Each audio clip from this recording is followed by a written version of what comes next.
6 a.m. The morning mist was still floating off the water when I found myself waist-deep in my own lake, chainsaw roaring, cutting down no trespassing signs I never put up, gas fumes, cold water, and pure rage. That's when a white BMW rolled up. Out steps a bleach-blonde HOA president with a sheriff, telling me I was trespassing on my land. But this wasn't even the worst part. Let me rewind. 8 months earlier, I was a newly divorced electrician with more anger than hope. My ex took the house, I took the toolbox, and my grandpa left me just enough inheritance to gamble on a new beginning. One night, scrolling through property listings I couldn't afford, I saw it, 47 acres with a recreational lake. The photos? Horrific. Brown swamp water thicker than pudding. Cattails taller than basketball players. A dock hanging on for dear life. But something inside me whispered, this is your second chance. So I bought it. Right there. Fueled by heartbreak, cheap whiskey, and the kind of hope that keeps men alive. The first months nearly killed me. I rented dredging equipment that sounded like a demon's lawnmower. I shoveled muck, so heavy I thought my arms would fall off. The air smelled like rotting plants and disappointment. But slowly, the water cleared. Fish returned. Kids began fishing along the bank.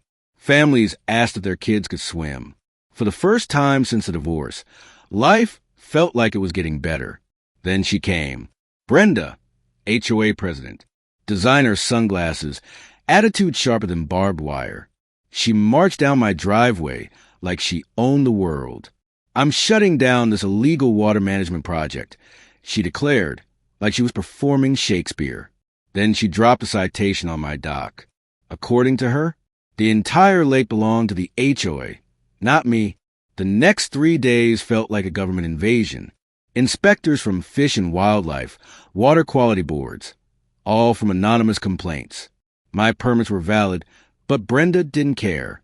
She knew harassment alone might break me. And honestly, it almost did. But then I learned something Brenda didn't expect. I spent hours at the county recorder's office digging through dusty files. Turns out, when their neighborhood was built, they skipped environmental filings. For 25 years, their storm drains had been leaking chemicals into my lake. They were in violation, not me. That's when the gloves came off. I filed my own complaints. The same week inspectors swarmed me. They swarmed her neighborhood. Brenda's perfect kingdom? Not so perfect anymore. She fired back with a social media smear campaign. Fake environmental claims, edited photos showing muddy water from months ago, convincing half the county I was the swamp villain. My loan got frozen. Equipment rental companies demanded deposits. And once again, I stood on the edge of losing everything. Then something amazing happened. Families who loved the lake showed up. They brought fishing poles, folding chairs, and stories about how their kids put down their phones to watch sunsets on my water. They said, whatever you do, don't stop. So I didn't. We gathered evidence. Water tests. Tax documents proving I'd been paying for the land. Even an old photo showing the lake was built decades before the HOA existed. The final showdown happened at a massive HOA meeting. Brenda tried to rant about community standards, but the crowd had seen the truth. When the sheriff walked in and handed her fraud and harassment notices, the room erupted. She lost her position, lost her money, lost the BMW. She can't come within 500 yards of my lake anymore. Now, my lake is thriving. Families swim every weekend. Fishing guides bring tourists. There's laughter, not lawsuits. Peace, not paperwork. Here's what I learned. Sometimes a fight you never wanted becomes a victory that saves you.